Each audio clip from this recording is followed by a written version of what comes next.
Good afternoon for those who are joining to the second part of the introduction of cybersecurity, which is a course at the Ludovika University of Public Service, Hungary. My name is Csaba Krasznai and I'm an associate professor at the Department of Cybersecurity at the Ludovika University of Public Service. And this is my course, which is held for those who are attending the International Cybersecurity Studies at our university, and this is an open course for everyone who are willing to understand the basics of cybersecurity, at least the theory, because in this presentation, during this presentation, I will touch a lot of things that might be useful for those who are willing to take some international cybersecurity exams like the CompTIA Security Plus or the ISC Square CISSP. Of course, these courses are not official preparation for these certifications, but as I mentioned a lot of details, a lot of theories, a lot of terms, that might be useful for everyone.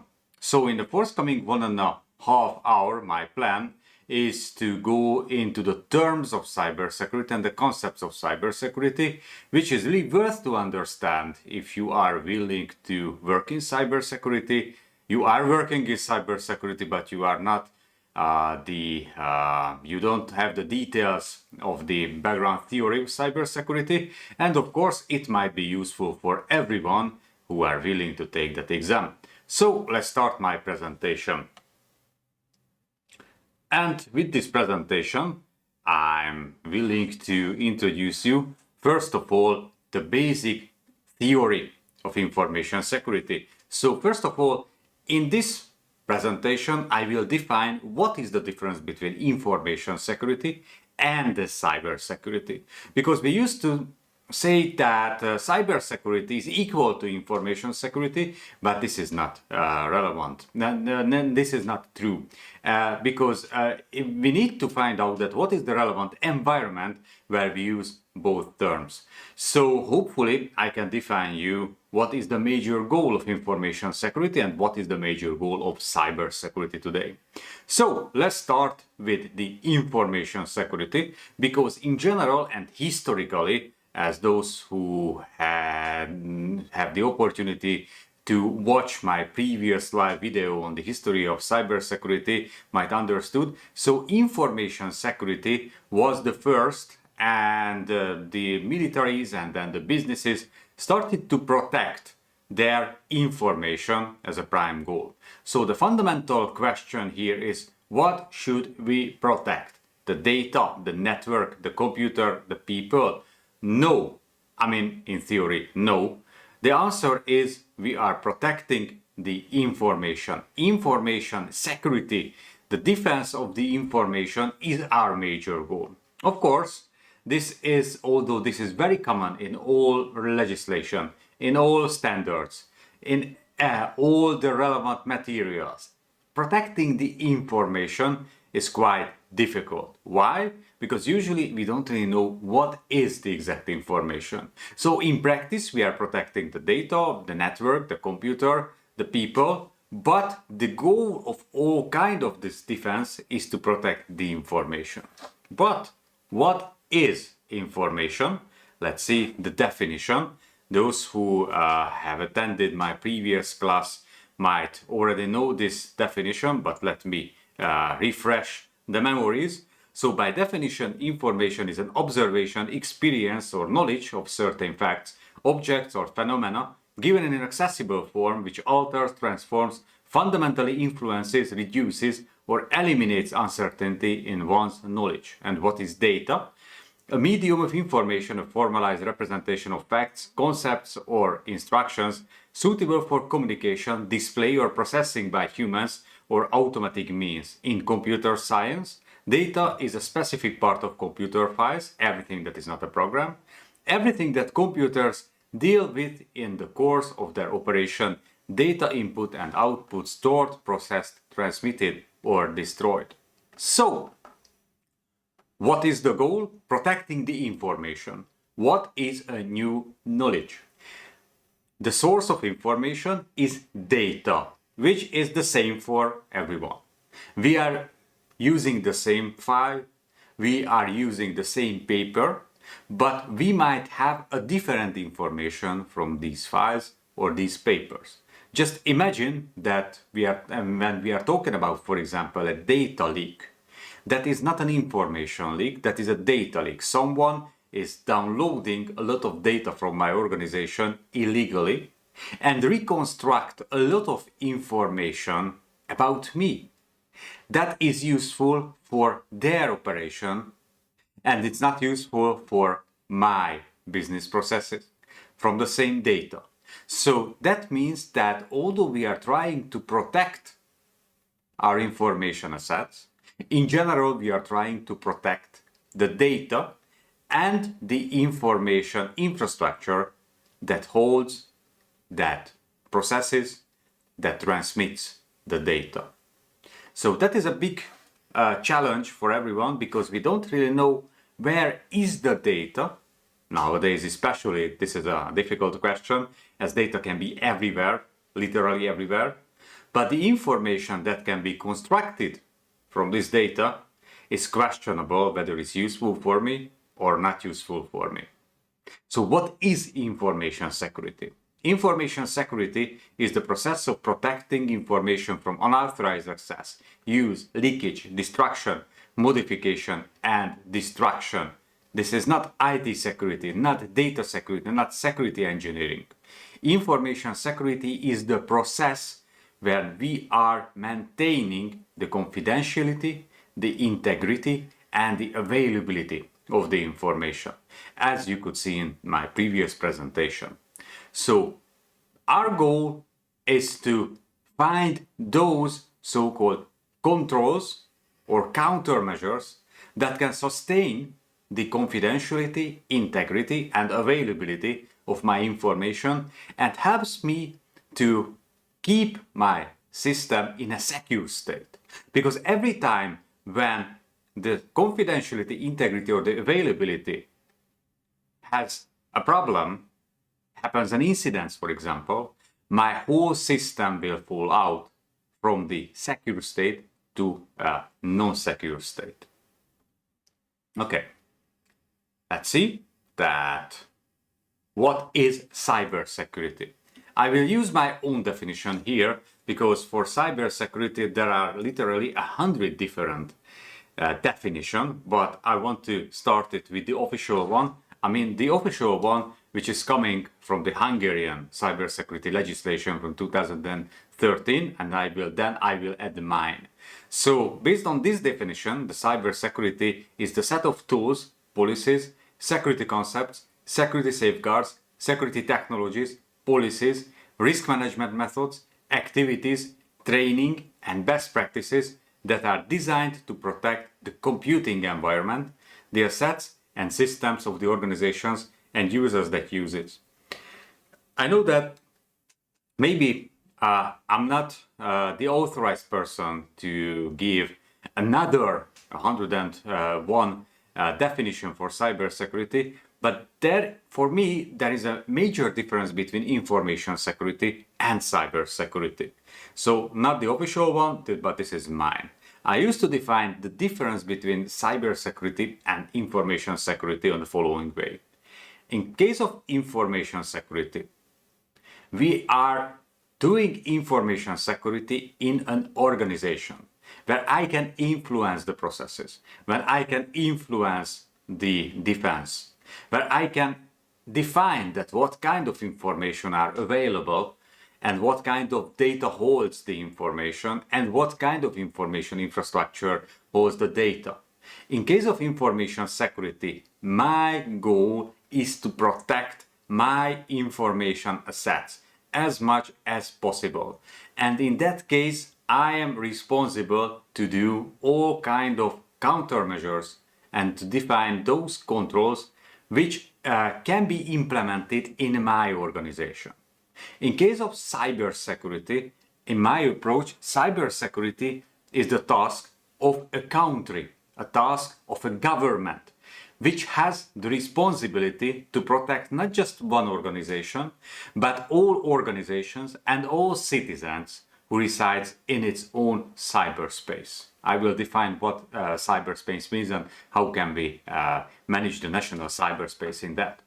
So cybersecurity is not a real technical issue, but more on the legislation, policy, and everything that is in the hand of a country. Let me define it with one example. Let's assume that we want to do something against ransomware. What can be done against ransomware? In case of information security, I'm sitting in my organization, I can implement endpoint protection, I can raise the cybersecurity awareness of my colleagues, I can, for example, create some backups on my files.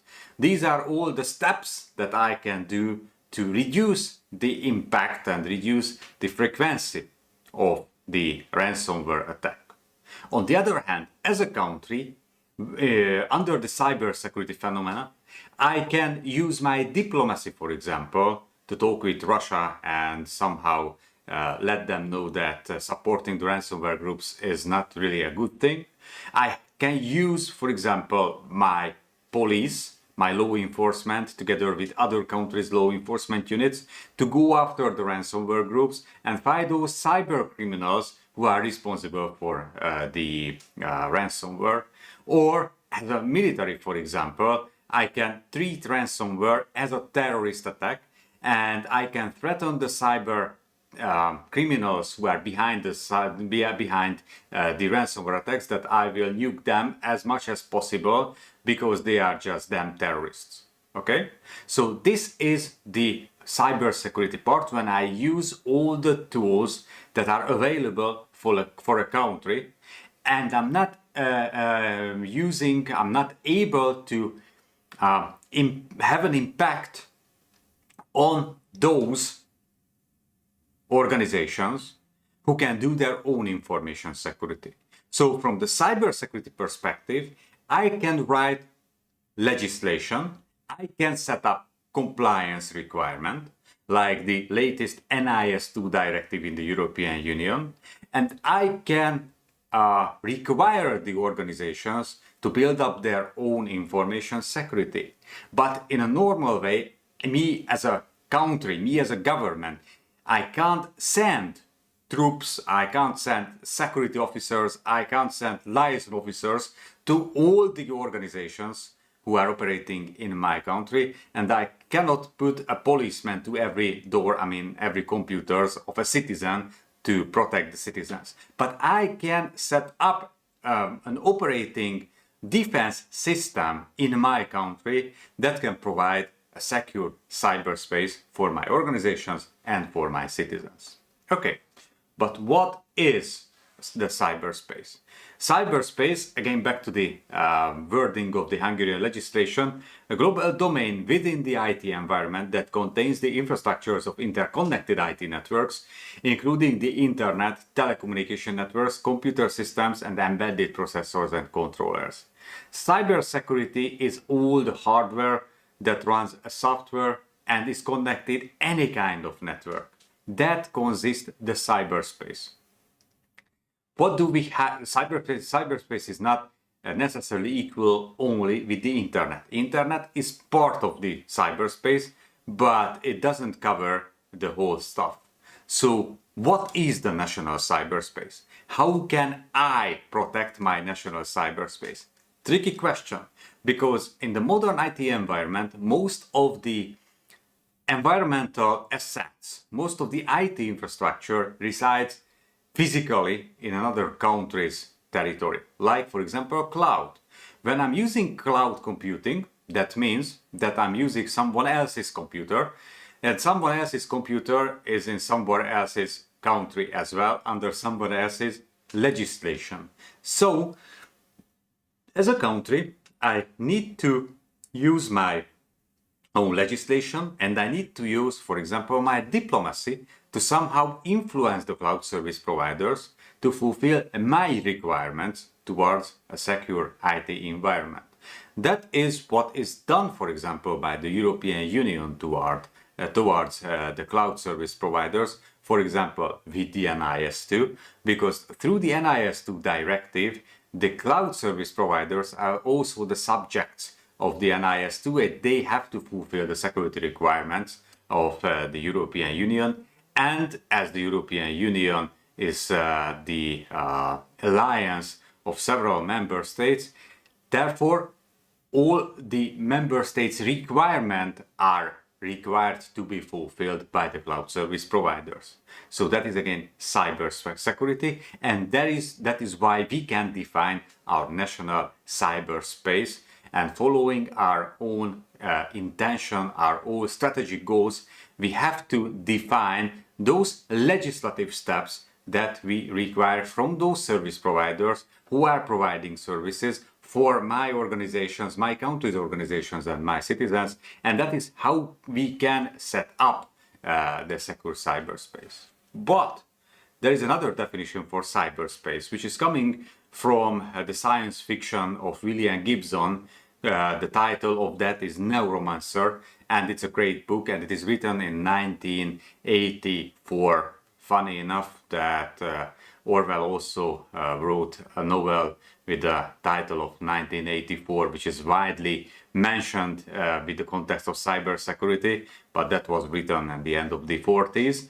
So 1984 was a really important year from the cybersecurity perspective. Maybe I will have the opportunity to tell you why and what has happened during that year. But one of the happening of that year was publishing the Neuromancer novel, which first mentioned the word cyberspace. And I really like the William Gibson definition of cyberspace back to 40 years, because he defines the cyberspace as a virtual world, a realm of cybernetic beings. Cyberspace is nothing more than a world of virtual reality created by network computers, including older objects. And that is where we are now, because the cyberspace is not only the not only about connected computers, but it's all about us, because we human beings are digital copy which lives in the cyberspace, is also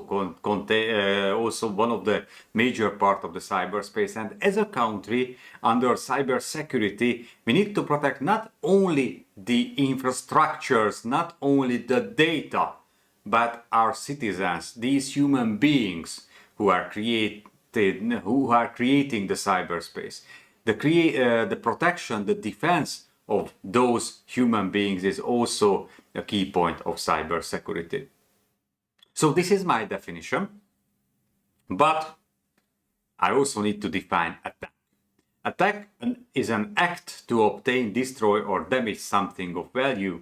Attack is understood to include not only attacks by persons or organizations, but also by extension, negligence and unintentional threats, and threats to the environment and nature. In most cases, the attack does not directly affect the protected asset, but takes place along an attack route that depends on the circumstances. What does it mean, attack in the cyberspace? It is widely mentioned that was a cyber attack. Those was cyber attack. Cyber attack here, cyber attack there. But if, for example, you have a conversation with a lawyer who knows the international regulations, international rules and norms, based on this legal experts' feedback, you will see that cyber attack is something that has never happened. I mean, sometimes, but it's a very rare occasion, because for attack, what do we need? We need wartime. We need an infrastructure. We need a code. And both the infrastructure and both the code should be created to destroy humans or destroy infrastructures. Can you mention me one occasion when this has happened? I only know a few, and most of them are happened in the Russian-Ukrainian war, when both parties are tried to use that kind of infrastructure elements and codes to destroy each other's critical infrastructures. Of course, we mostly know the Russian ones, they are the notable ones. But for example, those attacks that had happened outside the war, so before 2022, and committed by the Russian secret services, for example, those are not counted as a cyber attack based on the international law and international regulations. But the public audience and the media is usually using cyber attacks in case of an incident, a cyber incident. So in cybersecurity, cyber attack is rarely happening, but cyber incidents are happening on a daily basis. What is a cyber incident? I will show you soon. But why this attack as a term appears constantly in the media? Because as we could learn during the last lecture, the whole cyber security and information security is coming from the military. And the military analogues are usually using attacks for the fact when something bad is happening, something is getting into an insecure state, and they have to intervene, they have to protect something. So attack and a lot of other expressions are coming from the military. Just one example, blue teaming, red teaming, which is widely used for testing the system security by using ethical hacking tools and protecting in such a case, in such scenarios, exercises, the infrastructure. This is also coming from the military. So military analogies are around us because as we've learned during the last lecture, the whole internet and in general the computers are coming from the military. So it's not a huge surprise that a lot of terminology is coming from the military terminology, because the computers and the internet, the predecessor of the internet, the ARPANET, was started to be used by the US military in the 1940s, 50s, 60s, but the wide audience started to use the computer in the early 1980s and the internet in general later in the 1990s. So that is why we imported a lot of terms, a lot of expressions from the military terminology. Okay, so just going through again the basics, the basic expressions. So what is the basic characteristics of the information? There are three characteristics: confidentiality, integrity, and availability, as we discussed before. But I want to repeat this one because in information security we have three triples, which are constantly appearing in both the exams and in the general thinking of cybersecurity. And I will tell you the two other triples. But the first triple is this: confidentiality, integrity, and availability. Just repeating the previously mentioned terminologies, the confidentiality is the property of data, which refers to the fact that the data may be accessed, used, or disposed of only by those who are authorized to do so, and only according to their level of authorization. So, in other words, those are eligible to access the data who have the rights to access it, who are authorized to access it.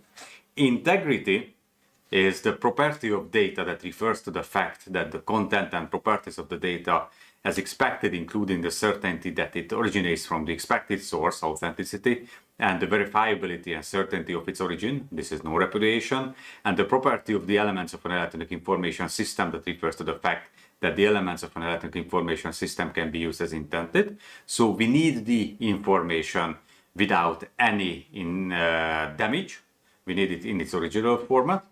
And last but not least, we have availability, which is a property of an electronic information system or an element of it that relates to its ability to be used, including the data it contains or manages for the time and duration required.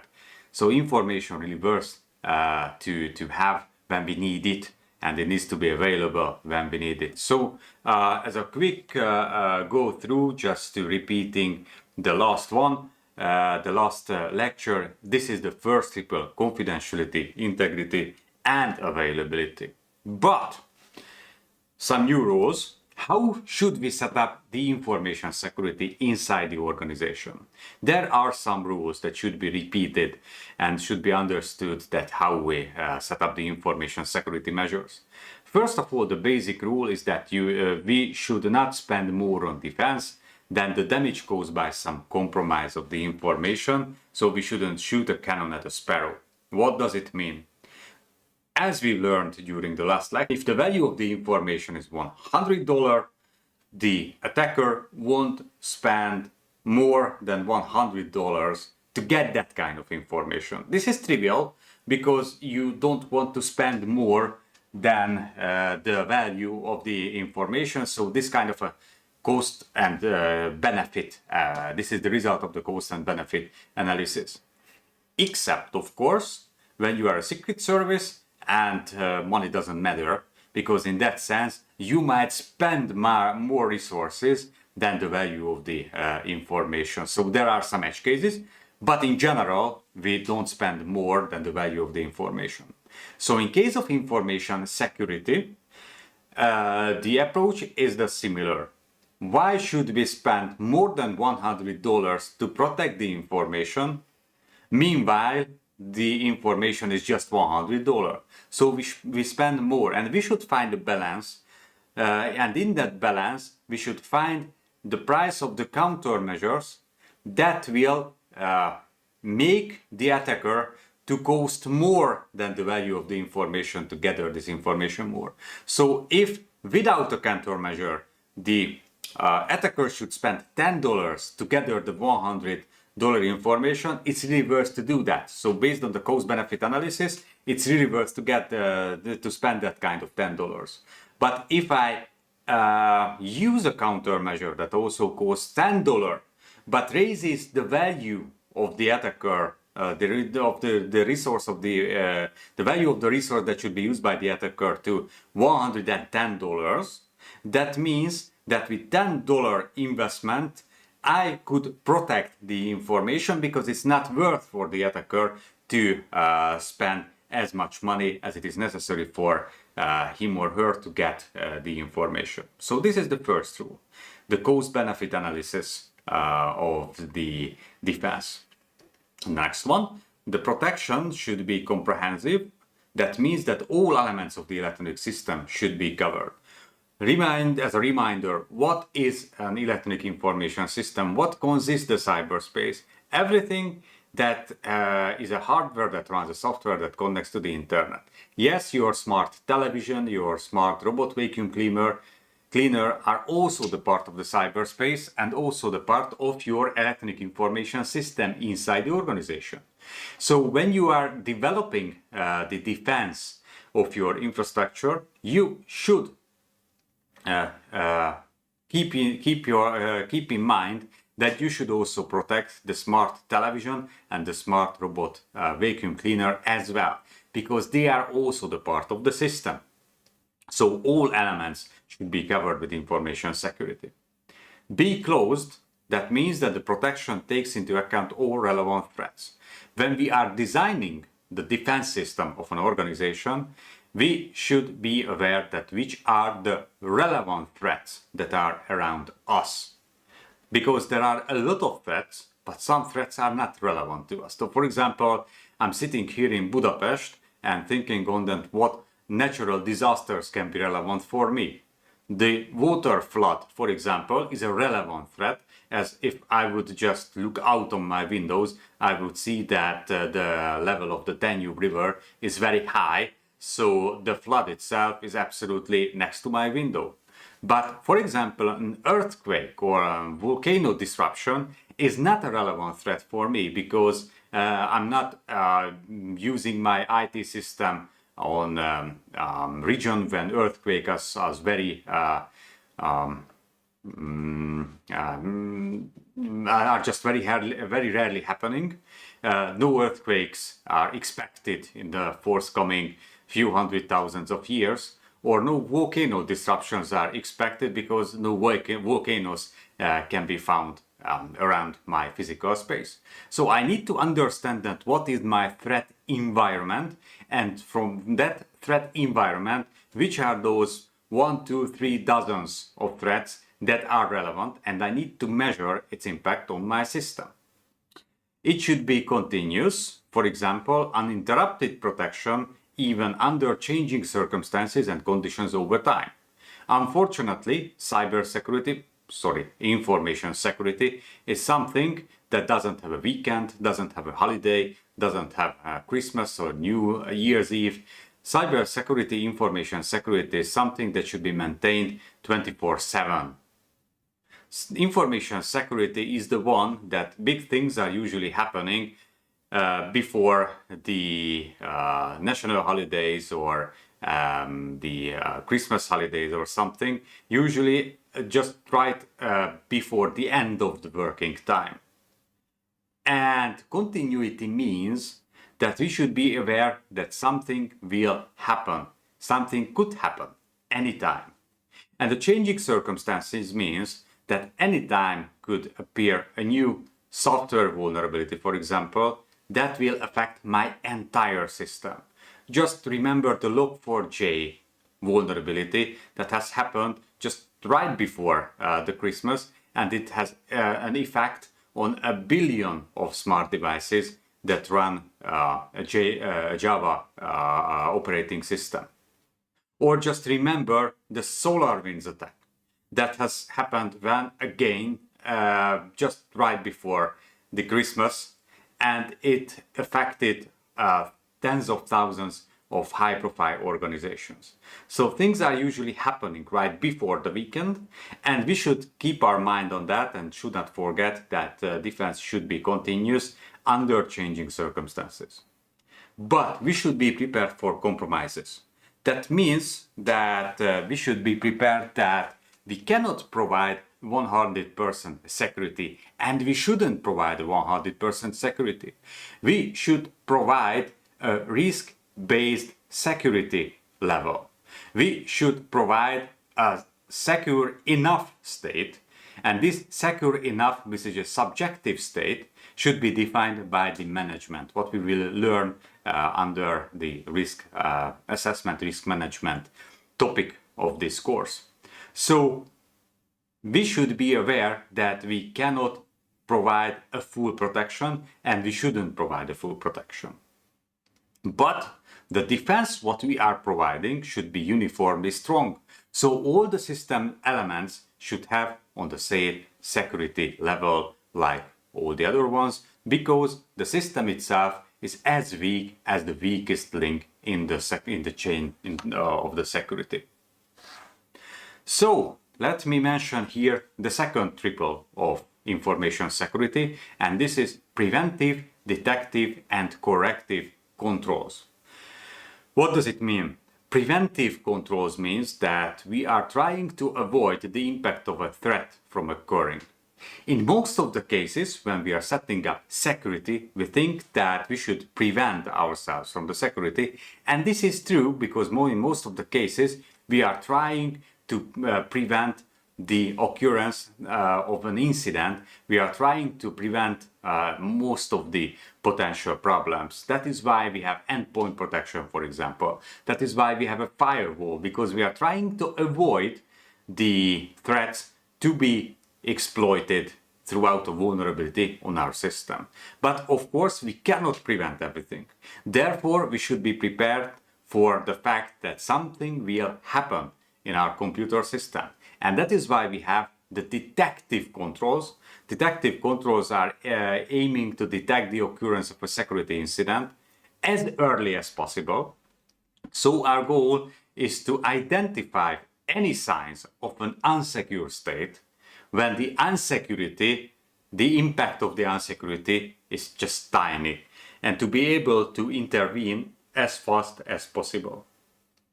And if it doesn't happen, because sometimes incidents are happening, we should implement corrective or reactive. There are two names. I prefer the corrective.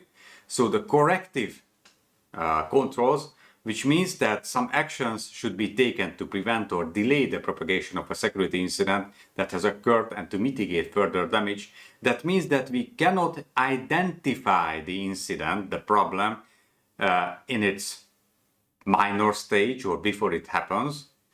Therefore, the incident has happened, but the impact of the whole incident will threaten my whole system. Therefore, I should mitigate it as soon as possible and find solutions to somehow reduce the impact of the system. Together, the preventive, detective, and the corrective controls are named pre-deco principle. This is the second triple of information security. But there are some other mechanisms that is frequently asked in the different cybersecurity certification exams. For example, the deterrent controls. The deterrent controls are designed to prevent the crime, the offense, before the attacker attempts it. For example, a security camera that we put to the outside of the building. Therefore, the potential attacker will see that he is under surveillance and maybe, hopefully, won't even try to come into my building. It will deter he or she from doing something bad with my system. There are compensating controls. These are used instead or in addition to a primary control when the primary control is insufficient or not feasible. So sometimes we are not able to implement a security control, for example, a preventive control, because we don't have any money, we don't have a technical opportunity to do that. For example, we don't have money for endpoint protection, and therefore there is a threat for a ransomware infection. What can we do as a compensating control? We are teaching our users through cybersecurity awareness trainings that what is a ransomware and how we can avoid a ransomware. So that is a compensating control. And there are the directive controls, which are which can be both preventive, detective, and corrective controls. These are used to direct, limit, or control the actions of subjects to enforce or encourage compliance with security directives.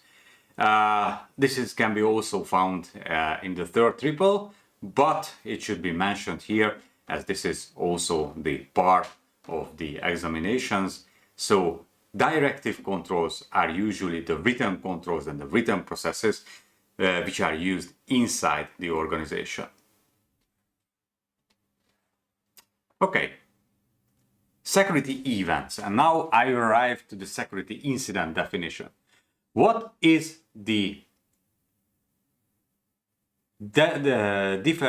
what is different between security events and security incidents?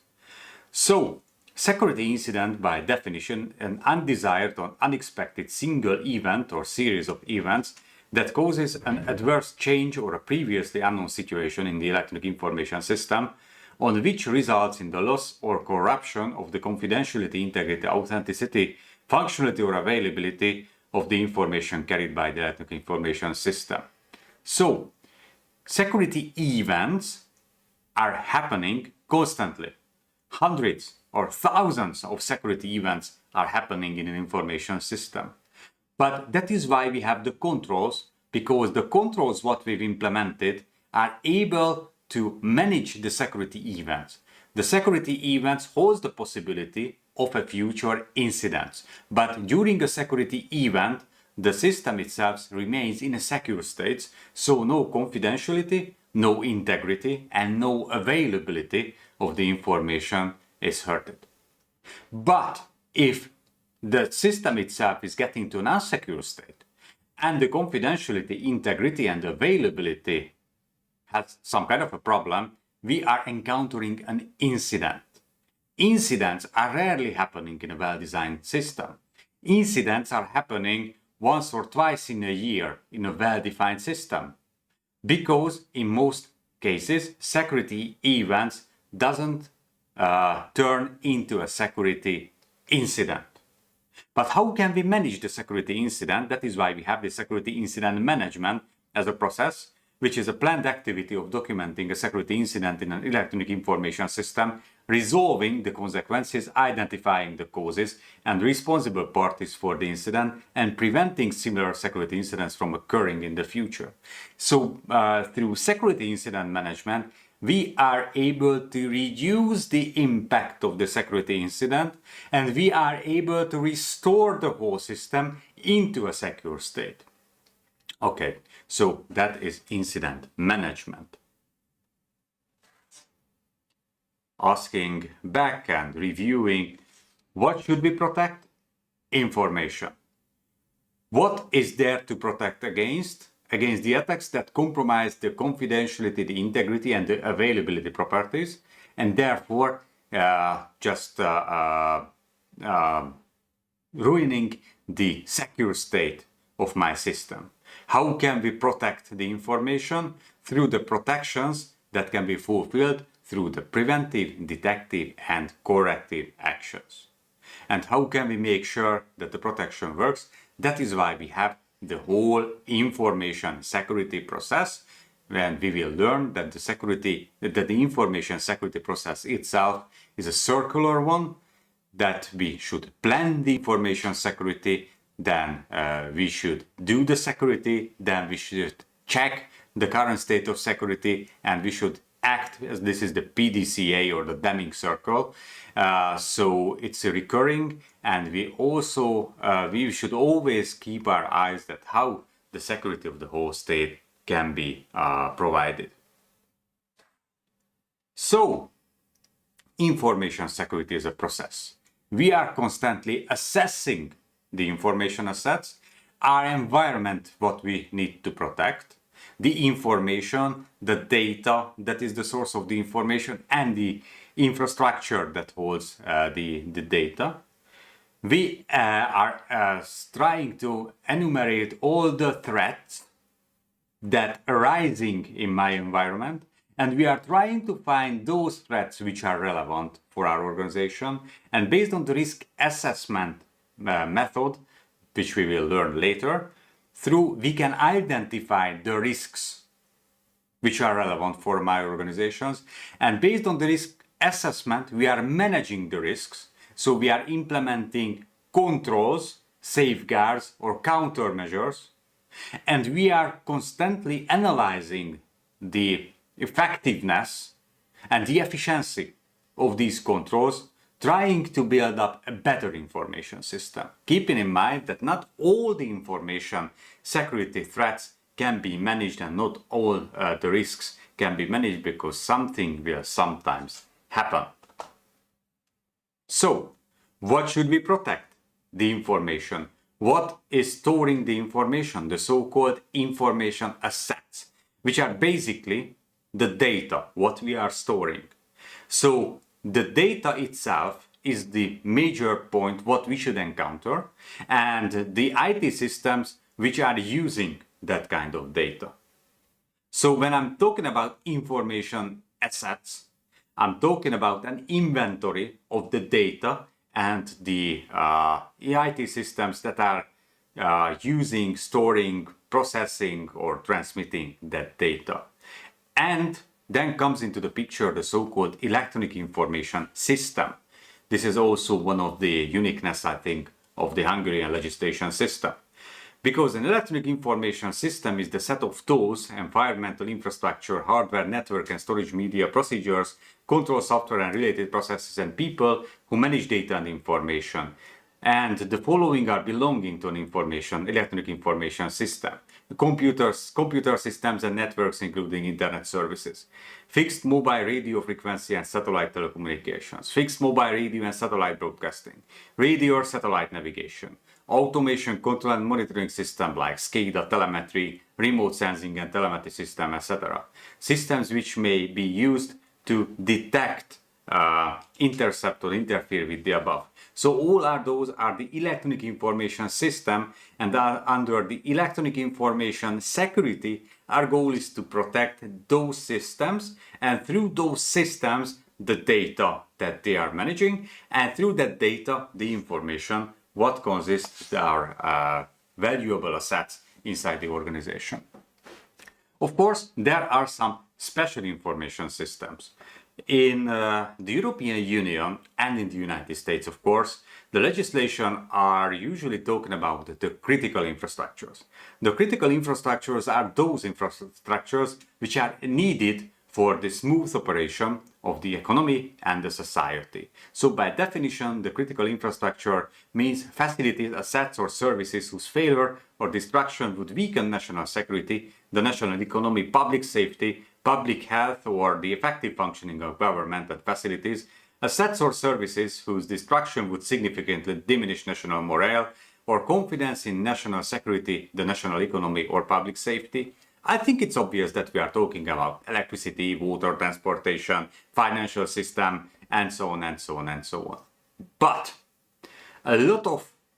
all of the critical infrastructures are relying the electronic information systems. And the electronic information systems which are used by the critical infrastructures are called critical information infrastructures.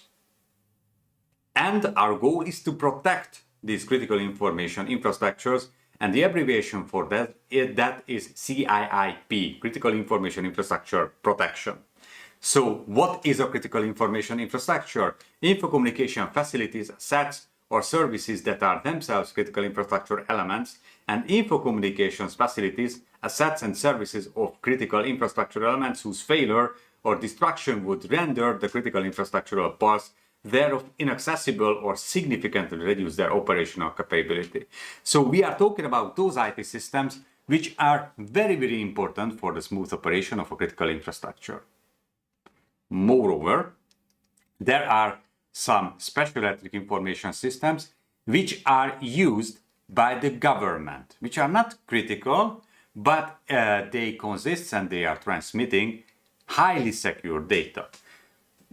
In Hungarian legislation, we call them restricted electronic information system, and these are separate electronic information, IT or communication system for national security, defense, law enforcement, justice, foreign affairs, as defined by the law. So, for example, the diplomacy network of Hungary is a restricted electronic information system, and although it is using the same commodity IT like everywhere else, and the same networking principles like everything else, it should be protected on a very high level because it consists a lot of very, very sensitive information.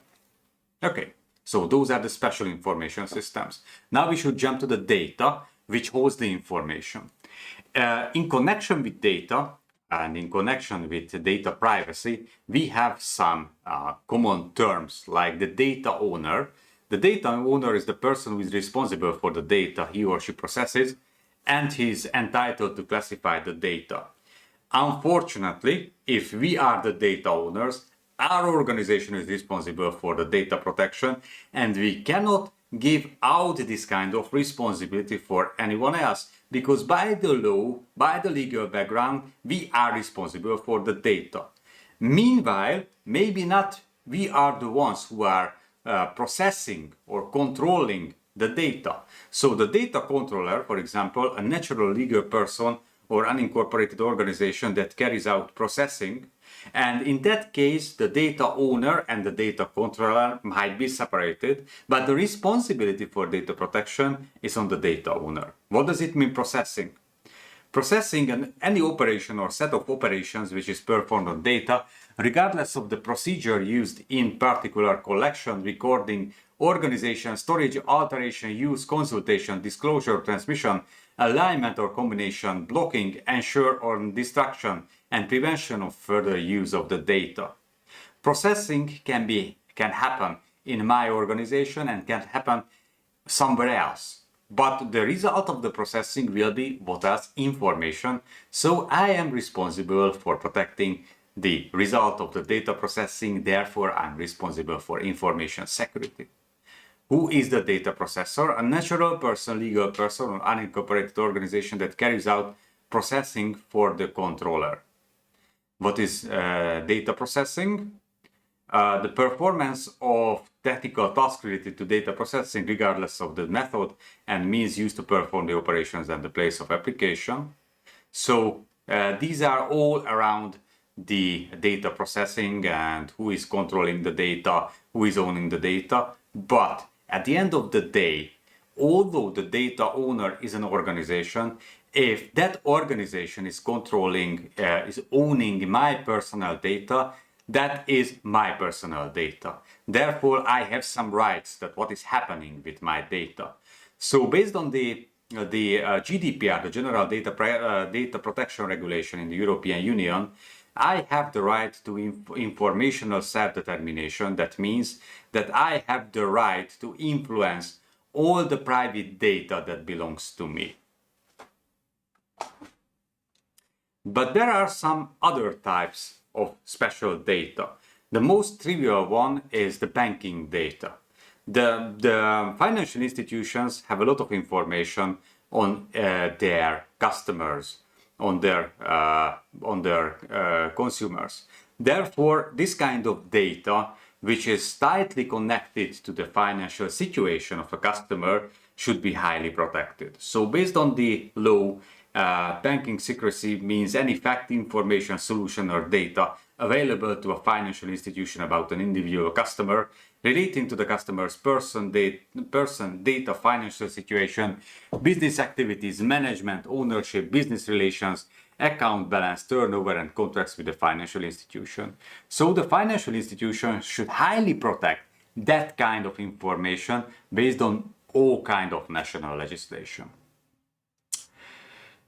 In connection with the personal data, there is also a special subset of the personal data. So, for example, those personal data that is revealing racial or ethnic origin, political opinions, religious or philosophical beliefs, membership of an interest group, sex life, health, pathological addiction, or personal data concerning criminal offenses, they are the personal data that should be highly protected, and that means that special attention should be paid to the defense of that set of data. Because the personal data itself should be protected, of course, and the personal data is the data that can be associated with a specific natural person, the data subject, and inferences that can be drawn from the data concerning the data subject. Personal data retains this quality during processing as long as it links with the data subject and can be re-established. So, for example, even an IP address can be a personal data that belongs to a specific user. And that is why, for example, an IP address in a log, until we can re-establish the connection between the subject, between the natural person and the IP address, we should have a special defense, a special protection of this data. But there are some data that shouldn't be protected as much as the personal data. These are the data of public interest. These are the data that are, by definition, are open for the public, can be accessed openly. This is the information or knowledge not falling under the concept of personal data recorded in any way or form, which is held by a body or person performing a state or local government function or other public function as defined by the law, and which relates to its activities and arises in the course of the performance of its specific or collective nature, in particular data concerning their powers, competencies, organization, structure, professional activities including an assessment of their effectiveness, the types of data held and the legislation governing their operation, as well as data concerning management and contracts concluded. Okay, so this is by definition, by the law, open data. That means that the integrity of the data should be preserved. This is in some way is true for the classified data as well, but in case of classified data, the confidentiality of the data should be protected. There are two types of classified data. There are national classified data and the foreign classified information. What is the difference? In all countries, there is a local legislation on the classified data. There is an own law that defines that how the classified data created by the governments should be protected. But in case if the country is the member of a multinational or multilateral organization like the NATO or the European Union, mentioning two of them, which are falling under this category and has their own classification system, the country itself should be also fulfill the requirement of this multilateral organization as well. So for example, in Hungary, we have national classified data with one set of rules, and we have this foreign classified information in connection with the European Union and with the NATO, that is falling under another set of rules. Moving forward, another type of data is the trade secret, which is very, very general. Any fact, information, or other data relating to an economic activity and any compilation thereof, which is not publicly known or not readily accessible of persons engaged in the economic activity concerned, the acquisition, use, or disclosure of which by unauthorized persons would harm or jeopardize the legitimate financial, economic, or market interests of the right holder, provided that the right holder is not responsible for its safekeeping. What does it mean? That if we are in a business relation based on the contract, we should protect the information of the other party as well, because that falls under the trade secret. So even in the most trivial business relations, we should keep in mind that data should be protected. From what? Data and the information in general should be protected from threats. I told you some examples about threats, but here is the definition. A threat is a potential operation or event that could compromise the integrity or security of the electronic information system or elements of the electronic information system, and an act of omission that could compromise the integrity or security of the electronic information system. Threat is something that might be bad for us. There is a potential that it will cause an incident. There are myriads of different threats, but not all threats are relevant to my organization. Therefore, I should filter out those threats which are relevant for me. How a threat can be relevant for me? If through the vulnerabilities. If my organization has a vulnerability, a weak point, a weak part or characteristics of an electronic information system through which a threat may be implemented, exploited, and that is why a threat can be relevant for me. And if a threat is relevant for me, a risk is arising in my system. A risk that should be managed somehow. A risk, the degree of threat that arises from a threatening factor and is identified through the assessment of threatening factors in the risk analysis. Risk is a function of the frequency, probability of a threat occurring, and the magnitude of the damage it causes. Probability of the threat and the impact of the threat. And these two factors describes a risk. And at the end of the day, when I'm doing information security, I'm doing the operation of the countermeasures, of the controls, which are trying to reduce the risk level, the overall risk level, to an acceptable level. Because what is security? The state of the system to the satisfaction of the stakeholder in which there is a closed, complete, continuous and disproportionate protection. It means that I can keep the security of the system on the level, on the risk level, on the acceptable risk level that is acceptable by the stakeholders and by the management of my organization, by the leader. And how can I identify the acceptable risk level? Through the risk analysis. This is the identification and assessment of risk by assessing the value, vulnerabilities, threats, expected damage and frequency of damage to an electronic information system. This is a process that we will learn during this semester. And I'm doing that risk analysis through the risk management process. The development and implementation of a set of measures to mitigate risks to the electronic information system. And therefore, if I'm doing the risk management on the right manner and I have the right process for that, I will be able to build up a protection that commensurate with the risk. Over a sufficiently large time interval, the cost of protection is commensurate with the potential value of the damage, and that is my goal. Based on my cost-benefit analysis, I should sustain a security system that is not more expensive than the potential damage in the information assets. So there are some types of threats, just to have an idea.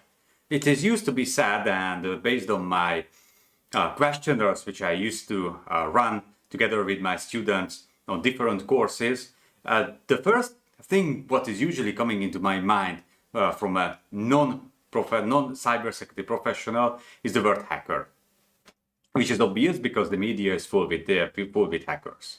But the original understanding of a hacker is a person who intrudes into an IT system using IT tools without explicit malicious intents. So hackers were originally not bad guys. They were just curious guys who are tried to find a non-defined way for access the system. But throughout the decades, the word hacker became the synonym of cyber criminal. But the original meaning of hacker was not a bad thing. A cracker was the original meaning of the bad thing, a person who uses IT tools to break into an IT system with the intent to directly destroy it. But now we are using hacker as a synonym of the bad guy. The hacker is usually doing social engineering. Social engineering is an attack that exploits human characteristics to gain unauthorized access to an IT system. What does it mean? The attacker is using psychology to gather the information from a human. Surprisingly, large amount of people is telling you his or her password if you are asking for his or her password on the right way. Giving chocolate, for example, and they will give you the network. You would be surprised how huge amount of people would give out the password just from one for chocolate. So social engineering is a very common way exploiting the human vulnerability, and that causes the largest risks nowadays. And back in the decades, every time. Because the weakest link of the whole computer system can be found between the chair and the keyboard, and we should do something to manage that kind of risk. And I wouldn't hurt the end users because no one born with a deep IT and IT security knowledge. But in general, the major problem for information security is to somehow find risk reduction control against the human errors. What is a phishing attack? One of the most common social engineering tip or tool which aims to obtain personal and system access data by deceiving the target person, for example, sending out emails claiming that the passwords of the email system has been disappeared, and please click on the link and write again your password for recovering the password on the original system. So phishing is very common, using that kind of psychology, which I mentioned before, which leads to data leaks or data breaches, which is the unauthorized acquisition of protected data, which is, besides ransomware, is the biggest challenge nowadays, because in most cyber incidents, I intentionally don't say cyber attacks, cyber incidents, the stored data, the source of information, is the major target of the attackers. And although seemingly that kind of data is not usable, but always remember that the data, the source of the data is the source of the information. So you might not see what kind of information can be built up from the stolen data, but those who have stolen the data will find a way to recreate the information that can be used against you. Again, one of the major problems nowadays against availability is the distributed denial of service, or the DDoS. This is a logical attack that overloads one or more servers of an IT system with a massive service request, making it difficult for users to access the system or even leading the complete server shutdown. This is when the legal operation or the intended operation of an IT system cannot be sustained because too many requests are sent for that digital service. And on that slide, you can see some of the major cyber attacks that are identified as the major problem against the European Union. I'm recording this video on 2024 and the 23rd of September. And just a few days ago, ENISA, the European Agency for Cybersecurity, has released its yearly publication on the threat level of Europe. This is the ENISA Threat Landscape 2024 publication. And in that publication, ENISA is identifying 7 major threats against Europe. And one is social engineering, one is the threats against data, like data leaks, and the third one is the threats against availability, for example, the distributed denial of service. Moving forward, the fourth one on the ENISA list is the malware, which is the abbreviation of the malicious code, the malicious software. These are software or firmware that is designed to execute unauthorized processes that may have an adverse effect on the confidentiality, integrity, and availability of an information system. There are so many subtypes of malicious codes, like the Trojan, which is a malicious program that is disguised as an application, game, service, or other activity, and when it is executed, it exerts its malicious effects. Or there are the virus, which is the most commonly known and mentioned, but virus is just a subset of malicious code. And the definition of virus is a program strain that copies or slightly modifies, mutates itself when the infected program is run. When some built-in condition occurs, its code, usually destructive, sometimes only with a warning or joking effect, is executed. They usually cause serious damage, delete data, format the hard disk, or send data files by email. A special type of viruses are the ransomware, which is the fifth one on the ENISA list. A ransomware is a special type of virus that once infected encrypts valuable data files and demands many, typically cryptocurrency, to recover them. And besides data leaks, this is the major threat nowadays in Europe. Another type of the malicious software is a worm, a program that spreads from computer to computer through the computer network by exploiting network functions and achieves its harmful effects by reproducing and transmitting itself until the computer crashes. Meanwhile, the virus cannot replicate itself from computer to computer. It needs some kind of a human interaction. The worm is exploiting a software vulnerability and is able to reproduce itself without any human interaction. And the backdoor. A backdoor, a program segment that performs undocumented operations during the execution of the containing program for illegal, usually malicious purposes. This is what is used by a lot of software developers intentionally to let them to access the software without the knowledge of those who are legally and using that software. Okay. The sixth one on the ENISA list is hoax. The influence operations or disinformation. And one specific type of that disinformation is hoax, which is quite old. An email that warns of the spread of a new virus, usually fictitious, and encourages the deletion of one or more files to prevent infection. It also encourages the forwarding of the email to generate a chain letter of messages that create a bottleneck in the network. Quite old, and they have the same age like the internet. But through the hoaxes, through the illicit messages that is now sent not just only emails but also through the social media, disinformation can be carried out. And disinformation is one of the elements of the information operations which is used by militaries.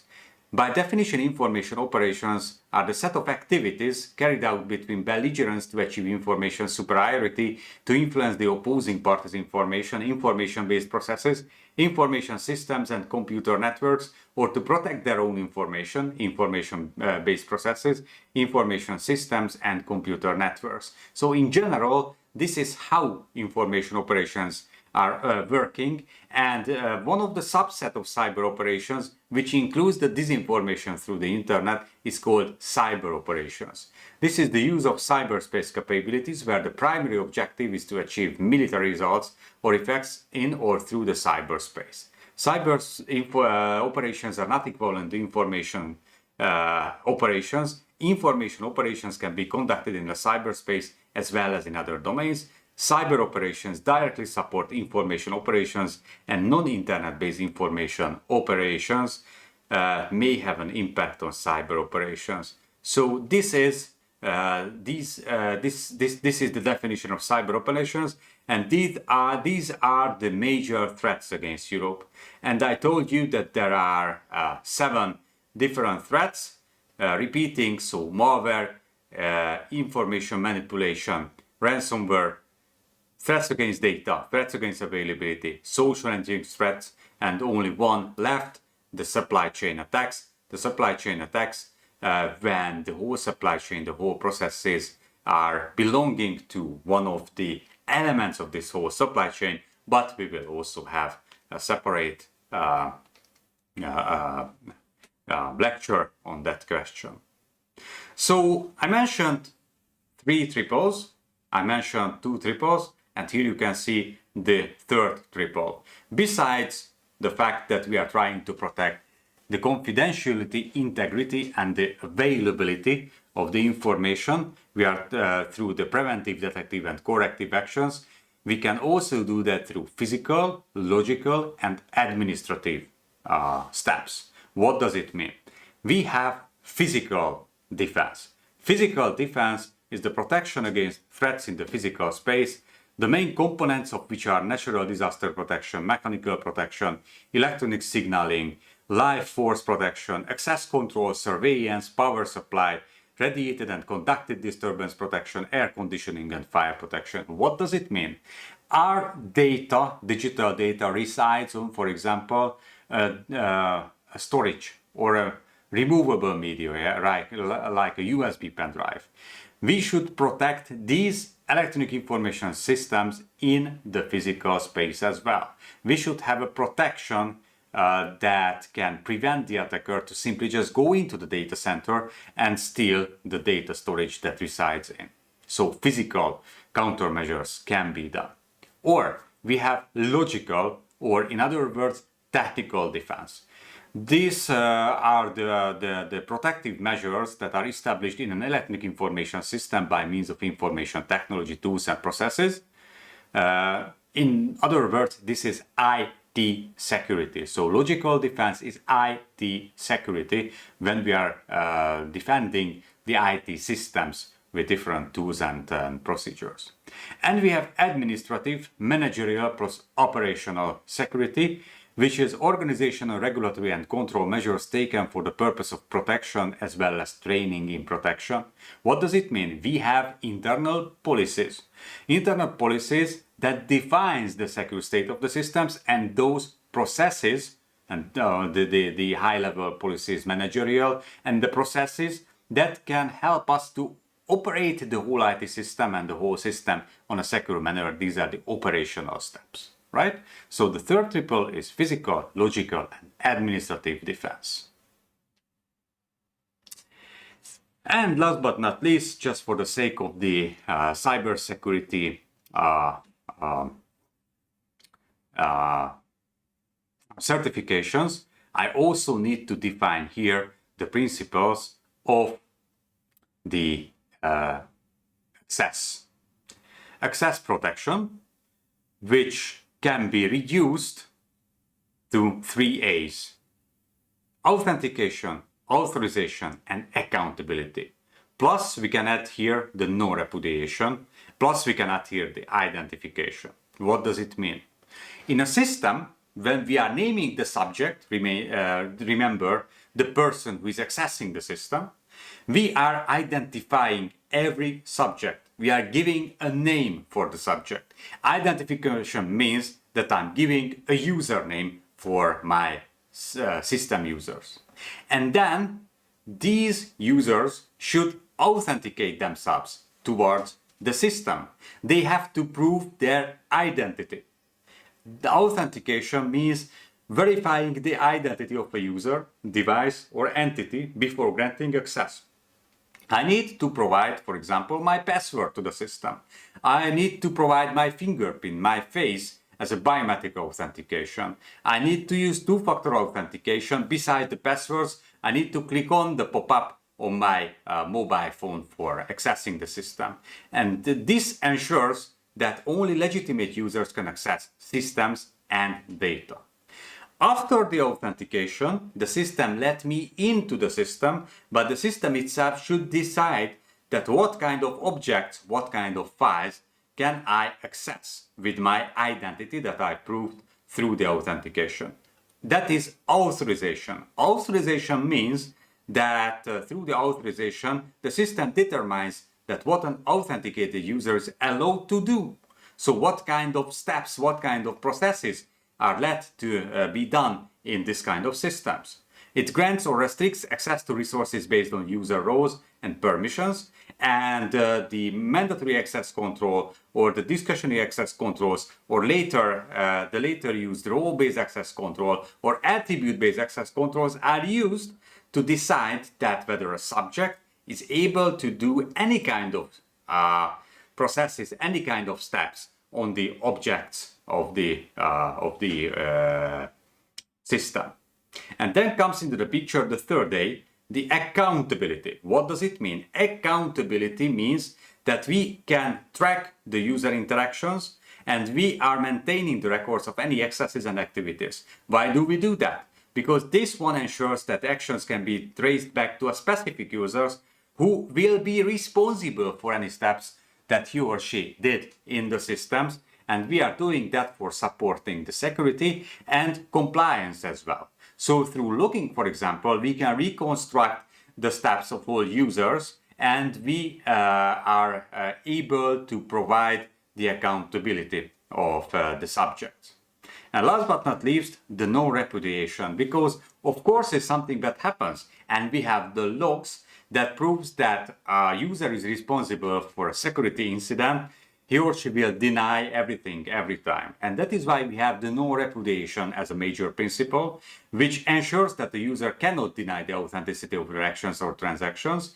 And this one provides a proof of origin and integrity of data. And this one enhances trust and security and let us, through, for example, digital signatures or cryptographic hashing or timestamping, to prove that the bad things is happened because of a malicious intent or negligent intent of a user, of an end user. How can we provide a high level of security of the countermeasures? Well, there are millions, trillions of different countermeasures. Also testing my students at the Ludwig University of Public Service System. I mentioned too many times the system. So testing my students at the Ludwig University of Public Service, for example, the major countermeasures, the major security steps, what they mention, are used to be penetration testing or ethical hacking. This is a way of the audit of the whole IT systems using those steps, using those tools which are usually used by the malicious actors. And the aim of penetration testing or ethical hacking is to find the weak spots of the whole system. Or login, which is very simple because it connects, it initiates the logical connection to an operating system or to an application where we can provide our identity and where we can provide the authentication data that is asked by the system. For example, for authentication, we can add the password. The password, which is an authentication information, something we know and something that let us to prove our identity. Or we can use cryptography, which was mentioned in the previous lecture. Cryptography that is the set of the procedures, algorithms, security rules, which aims to hide the information from an unauthorized person, and by the way, to provide, in some cases, the no repudiation of the data. Or we have the virtual private network, which provides a secure access to a local area network from an endpoint or from another network through the internet, through an insecure channel via a secure transmission channel. So just some examples of the defense. We'll talk a lot later on more one. I just want to just show the mostly mentioned ones at the university, but I think that we all know trillions of different examples for that. So finishing my presentation, I think that you got very deep overview of the major terminology of information security and cybersecurity, and now you can divide cybersecurity from information security, or you can find different definitions for that.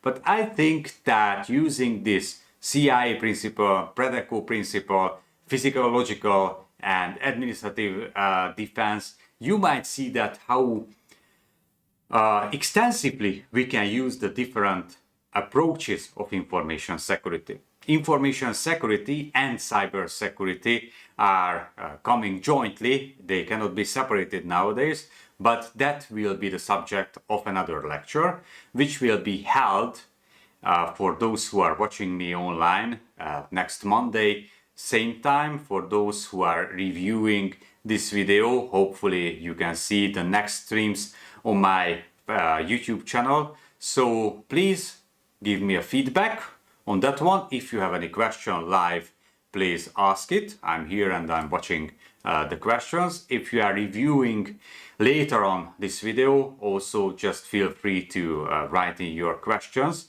And by writing your questions, hopefully I can also add you some kind of an answers. I'm finishing now. Just checking the questions. I know that the live is a little bit late on YouTube, but just behind me with a few seconds, but I don't see any questions. If you like this video and if you think that it was useful for you, please subscribe my channel, because there are some other videos as well, usually in Hungarian. So I'm trying to add as much Hungarian videos as possible to help the cybersecurity capacity building in Hungary with my videos, but there are some English language videos as well. If you need subtitles, just let me know and I can write the subtitles as well. And if you like that kind of cybersecurity videos, please subscribe to my channel, like this video, like the other videos. And if you want to invite me for a coffee, just click on the button with a sign with a dollar and help me to sustain this channel. Of course, this is not a requirement from my students. This is just a reminder for those who are joining me and enjoying and learning from my videos. I truly believe that knowledge should be free, and I'm trying to give you the knowledge as much as possible, because I truly believe that the rest is on you to have your cybersecurity certifications, start or deepen your career in cybersecurity. So support my work if you want, but if you're not support, I will do it anyway. Thank you very much for your attention for today, and see you in a later lecture, in a later episode. See you. Bye bye.